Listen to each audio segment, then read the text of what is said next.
Hello everyone, I'm happy to share the latest news of our publication in the brain cancer field in Advanced Sciences. Glioblastoma is one of the most aggressive forms of brain cancers that affect adult population, and average life expectancy of a patient is 18 months after diagnosis. Currently, there is no treatment available for this deadly disease, and after chemotherapy, radiation, surgery, the tumor always comes back. The main reason for this tumor recurrence are the brain cancer stem cells that is left behind after surgery and radiations. We have made a major breakthrough in the field. We have identified heparin nanoparticles as a potent drug candidate that can not only cross the blood-brain barrier, but target the glioma stem cells and stop it from further growth. This is a major milestone as we can achieve tumor suppression without using any chemotherapeutic drugs. And we believe that it will have great future for clinical trials in treating patients. Delivering drugs across the blood-brain barrier is a major clinical challenge for the treatment of deadly brain diseases such as glioblastoma. Heparin is a well-known anticoagulant used clinically to treat thrombotic conditions around the world. Heparin furthermore plays a critical role in brain tissue function and in blood-brain barrier integrity, not just as an anticoagulant.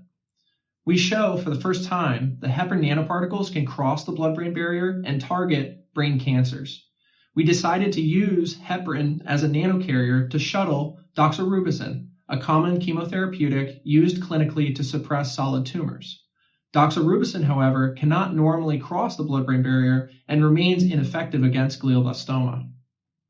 So we tested the toxicity of our nanoparticles in vitro against many different types of brain cells, including patient-derived glioblastoma stem cells. We show that our drug-loaded nanoparticle has dose-dependent toxicity and even improves the toxicity of doxorubicin on the cells in vitro compared to doxorubicin alone. However, our unloaded plain heparin nanoparticles had no cytotoxicity against any of the cells that we tested in vitro. We further evaluated the effect of our nanoparticles on human whole blood, and we show that in nanoparticle formulation, the anticoagulant activity of heparin, A, is reduced, and B, doxorubicin toxicity is also reduced. We next moved into patient-derived xenograft models of glioblastoma, and we showed completely unanticipated and unprecedented results in the mouse in vivo.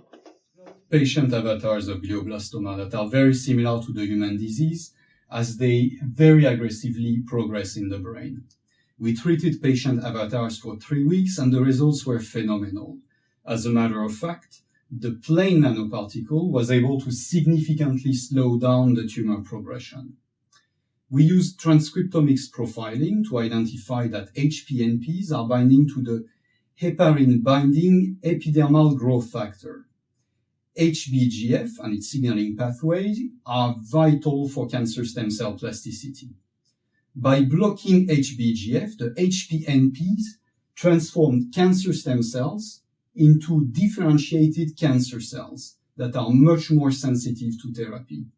This has a lot of potential for therapeutic purpose, as it would enable vulnerability of tumor cells. One of the major challenges in this work that we were performing was to figure out the mechanism of action. So this took a long time. This whole project took nearly 10 years and involved 9 different laboratories that has done different parts of the project.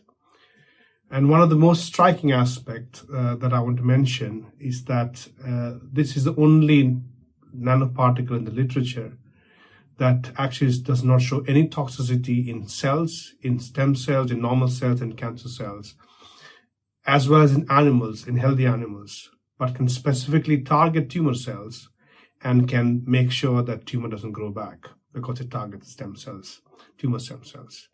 So overall, this is highly impactful science, and I believe that this could pave the way for future clinical trials. And I'm happy to be part of this study, and anybody who is interested to collaborate with us, feel free to come back to us. Thank you very much for listening.